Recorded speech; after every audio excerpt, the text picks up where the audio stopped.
యోగ్యముగా బలలో పాల్గొనే ముందుగా దేవుని యొక్క వాక్యములో మనము మన హృదయాలను పరిశీలన చేసుకుని యోగ్యమైన విధానములో బలలో పాల్గొనడానికి ముందుకు సాగిపోదాం.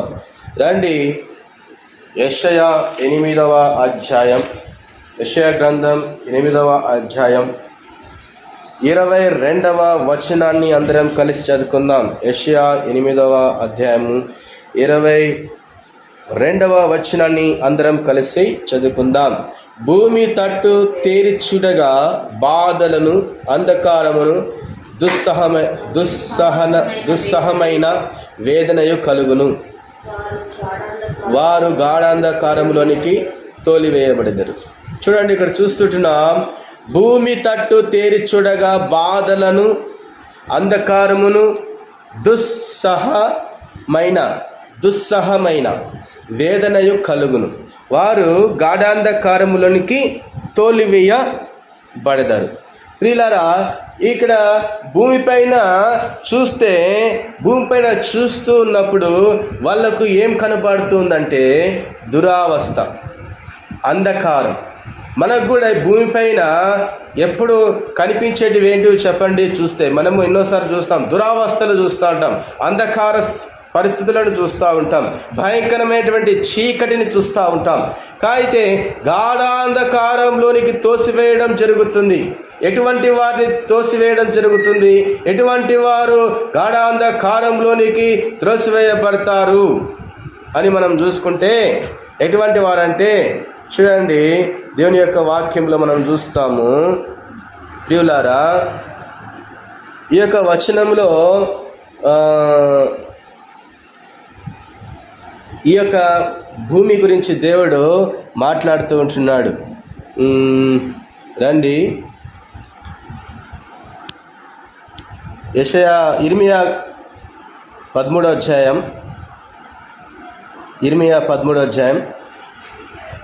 15వ వచనం చదవండి.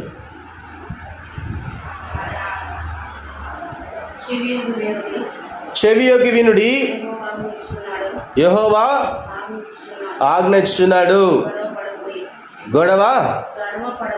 గర్వపడకుడి. కాబట్టి చెవియొగ్గి చూడుడి, చెవియొగ్గండి.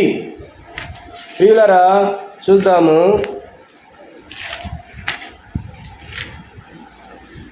చెవియొగ్గాలి, చెవియొగ్గమంటున్నాడు. ఎందుకు చెవియొగ్గాల? యెహోవా మాట్లాడుతుంటున్నాడు, విర్రవీగకుండా చెవియొగ్గండి. యెహోవా మాట్లాడుతుంటున్నాడు. ఆయన యొక్క మాటలు ఎవరైతే వింటారో అటువంటి వారు గాఢాంధకారంలోనికి తోసివేయబడరు. కాబట్టి యెహోవా మాట్లాడుతున్న మాట ఏంటంటే, దేవుని యొక్క అమూల్యమైనటువంటి జీవపు మాటలు మన యొద్దకు వచ్చినప్పుడు ఆ యొక్క మాటలను ఏం చేయాలంట? చెవియొగ్గి వినాల. ఒకవేళ వినుకోకుండా ఉంటే ఏమైపోతుందంట? నష్టపోతాం. ఆత్మీయంగా మనం ఎక్కడికి వెళ్ళిపోతామంట? ఆత్మీయంగా నీరు కట్టి ఫలింపలేనటువంటి స్థితిలోనికి, మరి వెళ్ళలేనటువంటి పరిస్థితిలోనికి వెళ్ళిపోతాం. కారణం ఏంట్రా అంటే, ఈ లోకములో ఉన్నటువంటి చీకటి ఏం చేస్తుంటే, భూమి తట్టు తేరి చూడగా బాధలు, అంధకారం, దుస్సహమైన వేదన, ఇవన్నీ కూడా కలిగినటువంటి వారు ఎక్కడికి వెళ్ళిపోతారంట?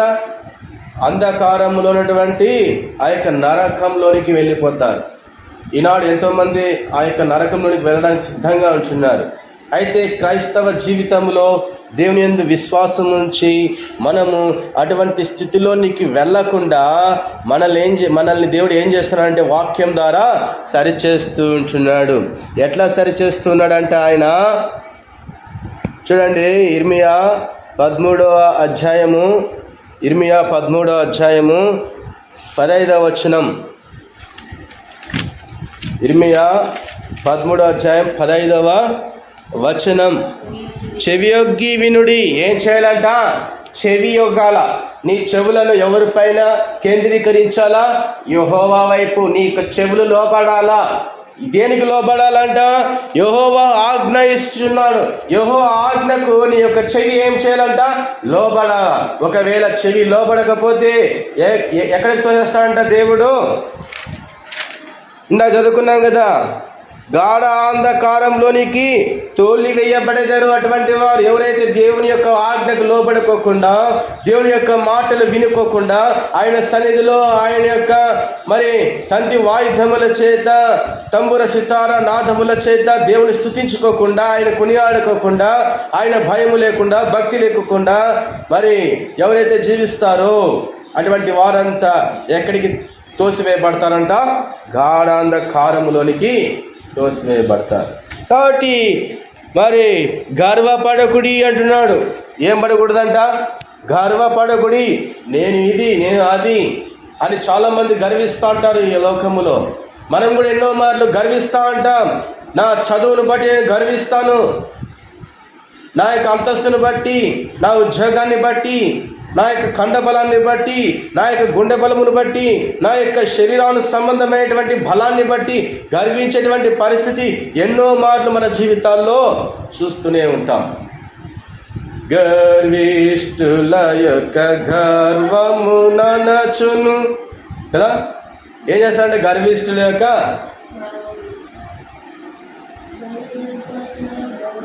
యొక్క గర్వాన్ని అనుస్తానంటున్నాడు.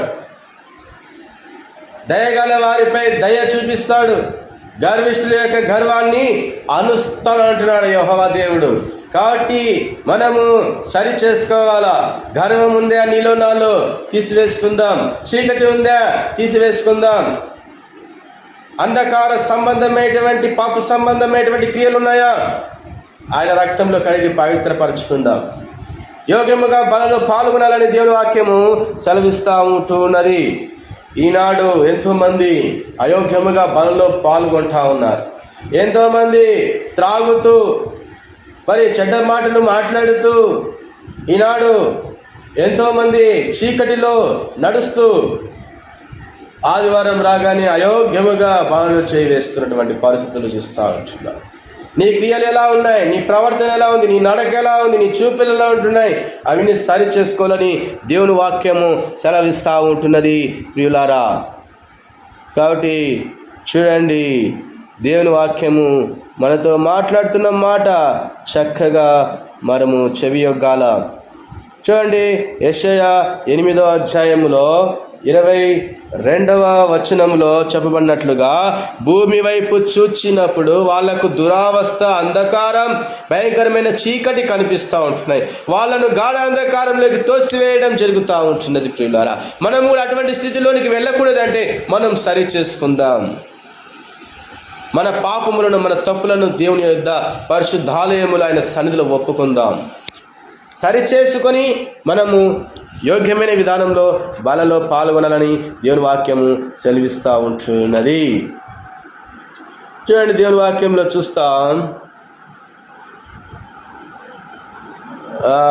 2వ పేతురు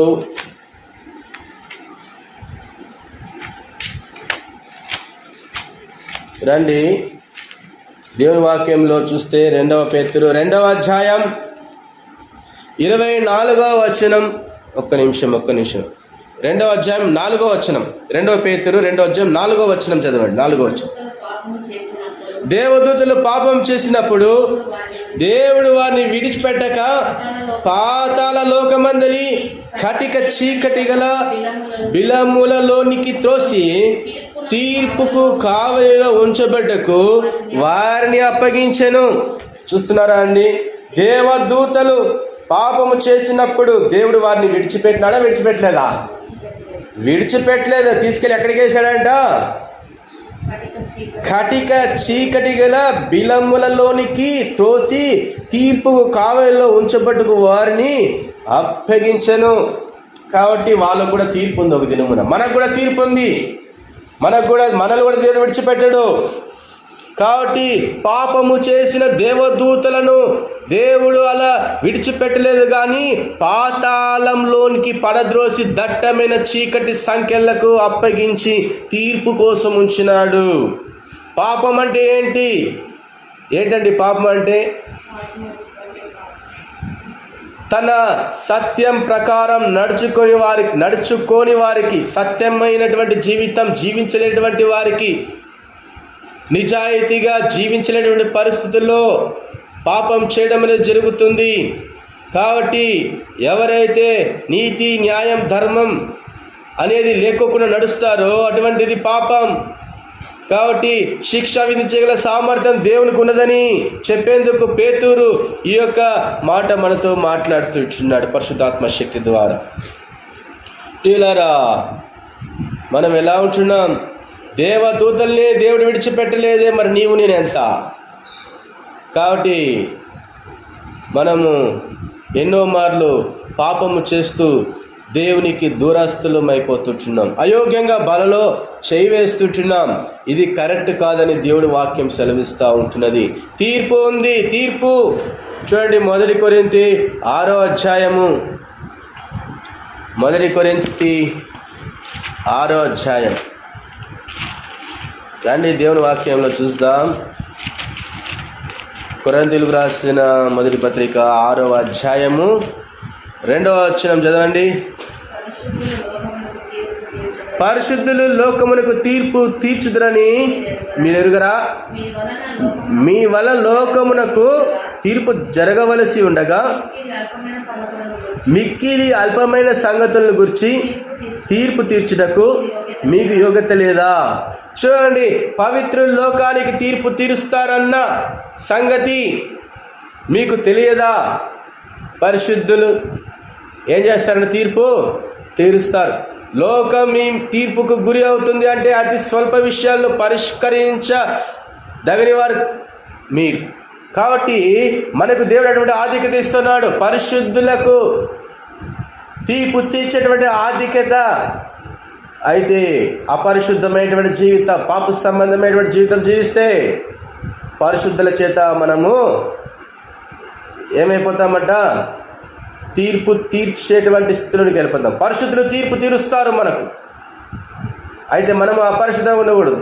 మనం కూడా పరిశుద్ధంగా ఉంటే దేవుడు మరి ఎవరైతే చీకటిలో పాప సంబంధమైనటువంటి అంధకార సంబంధమైనటువంటి మార్గంలో సంచరిస్తూ దేవుని యొక్క ఆజ్ఞలకు లోబడకుండా జీవిస్తారో అటువంటి వారికి, పరిశుద్ధులైనటువంటి వారు తీర్పు తీర్చే దినం ఒక దినం ఉంది. కాబట్టి దేవుని రాకడ అతి సమీపంగా ఉంది. చూడండి, 3వ వచనం చదవండి అదే అధ్యాయంలో. మనము దేవదూతలకు తీర్పు తీర్చుదామని ఎరుగరా? ఈ జీవన సంబంధమైన సంగతుల గురించి మరీ ముఖ్యంగా తీర్పు తీర్చవచ్చును కదా. చూడండి, మనం దేవదూతలకు తీర్పు తీరుస్తామన్న సంగతి మీకు తెలియదా? దేవుడు మాట్లాడుతున్నాడు. అలాగైతే ఈ జీవిత విషయాల గురించి తీర్చవచ్చుననేది మరి నిశ్చయమే. కాబట్టి పరిశుద్ధులు, దోషులు, పాపము చేసినటువంటి వారు, అటువంటి వారికి పరిశుద్ధులు తీర్పు తీరుస్తారు ఒక దినమున. అటువంటి గొప్ప ఆధిక్యత దేవుడు ఇస్తూ ఉంటున్నాడు. క్రీస్తు తిరిగి వచ్చినప్పుడు ఇవన్నీ జరుగుతాయి. 2వ రాకడ అతి సమీపంగా ఉన్నది. మనం సిద్ధపాటు కలిగి ఉండాలా. ఈ లోకం చెడ్డ లోకం, పాపపు లోకం. కాబట్టి ప్రియులారా, దేవదూతల్ని విడిచిపెట్టలేదు. మరి మనమెంత, మన జీవితం ఎంత?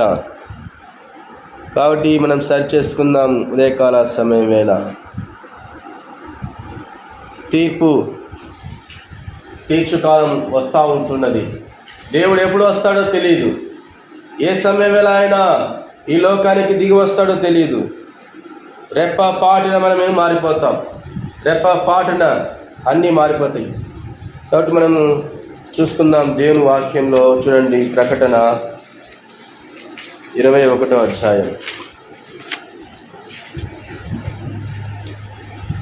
10వ వచనం చదువుని. ఆత్మ వశుడనై ఉన్న నన్ను ఎత్తైన గొప్ప పర్వతం మీదికి కొనిపోయి యెరూషలేము అను పరిశుద్ధ పట్టణము దేవుని మహిమ గలదై పరలోకమందున దేవుని యొద్ద నుండి దిగి వచ్చేట నాకు చూపెను. కాబట్టి పరిశుద్ధమైనటువంటి పట్టణం, పరిశుద్ధమైనటువంటి పట్టణం. ఆ యొక్క పరిశుద్ధమైనటువంటి పట్టణంలో ఎవరున్నారు? మన పరిశుద్ధమైనటువంటి మన దేవుడు ఉన్నాడు. ఆ పరిశుద్ధిని వద్దకు మనం వెళ్ళాలంటే మనం ఎలా ఉండాలా? పరిశుద్ధులయుండుడి, దైవ చిత్తములో నడువుడి, యథార్థులయుండుడి, పరిశుద్ధులయుండుడి. కాబట్టి పరిశుద్ధమైన జీవితం జీవించాలి. శ్రమలు వస్తాయి, బాధలు వస్తాయి, కష్టాలు వస్తాయి, ఎన్నో తుఫాన్లు వస్తాయి, భీకరమైనటువంటి మళ్ళీ ఎన్నో వస్తాయి. అటువంటి స్థితిలో కూడా మనము మన పరిశుద్ధతను, మనకు దేవుడి రక్షణను, నిరీక్షణను, విశ్వాసమును మరణం వరకు నమ్మకంగా మనం ఏం చేయాలా? కాపాడుకోవాలి. అప్పుడు మనము తీర్పులోనికి వెళ్ళాం. తీర్పుకు ముందుగా నడుచుకుంటూ ఆయన పరలోక రాజ్యంలోనికి అడుగులు పెడతాం. అటువంటి గొప్ప ఆధిక్యత దేవుడు ఇవ్వాలని ఇష్టపడుతూ ఉంటున్నాడు. నిన్ను నన్ను సరిచేయాలని దేవుడు మనతో వాక్యం ద్వారా మాట్లాడుతూ ఉంటున్నాడు. ప్రియులారా, మనం ఎలా ఉంటున్నాం చూడండి. ప్రకటన 2వ అధ్యాయం 10వ వచనం. ఇదిగో మీరు శోధింపబడినట్లు అపవాది మీలో కొందరిని చెరలో వేయింపబోతున్నాడు. 10 దినములు శ్రమ కలుగును, మరణం వరకు నమ్మకంగా ఉండము, నేను నీ జీవ కిరీటం ఇచ్చుదాను. కాబట్టి మరణం వరకు నమ్మకంగా ఉంటే దేవుడికి మనకేమి ఇస్తాడంట? జీవ కిరీటం ఇస్తాడు. ఆయన సహవాసములో నిలిచి ఉండాలి, ఆయన ప్రత్యక్షతలో నిలిచి ఉండాల. ప్రభు పక్షాన మనము నిలబడాల. చీకటి పక్షాన కాదు, వెలుగు సంబంధుల వల్ల జీవించాల. ఒకవేళ చీకటి సంబంధుల వల్ల జీవిస్తే దేవుడు ఎక్కడ దోస్తాడన్నాడు? నరకంలోనికి తోసివేస్తానంటున్నాడు. దేవదూతలను బంధించి పెట్టి ఉన్నాడు తీర్పు తీర్చడానికి. అయితే నీకు నాకు కూడా మరి తీర్పు ఉందన్న విషయం మర్చిపోకూడదు. మరి తీర్పులోనికి వెళ్దామా? తీర్పుకు ముందుగా నడుచుకుంటూ వెళ్దామా? పరీక్ష చేసుకుందాం. ఒకవేళ తీర్పులోనికి వెళ్ళే పరిస్థితులు ఉంటే, దేవా ప్రభువా నన్ను తీర్పులోనికి తీసుకుపోకుండా నన్ను నీ యొక్క పరలోక రాజ్యము పట్టణంలోనికి ప్రవేశించడానికి నాకు మార్గము చూపించు ప్రభువా, నన్ను సరిచేయి, నీ మార్గమును నడిపించు.